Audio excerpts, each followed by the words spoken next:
This is the A170 Fasco motor.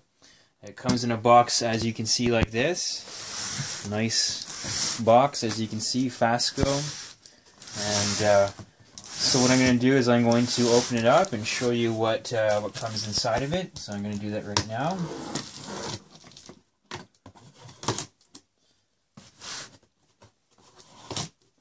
I do get a lot of people asking me what comes in these motors, so it's always good to show people. So it's packaged in there.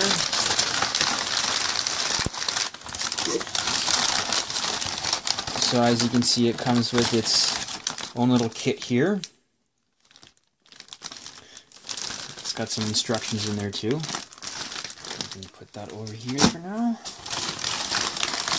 Comes with its own Fasco motor thing. Pull this motor out.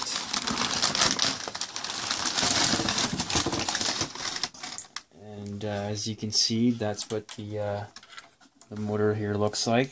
It's got a little bit of fluff there. So that's what she looks like right there. That's the Fasco A170.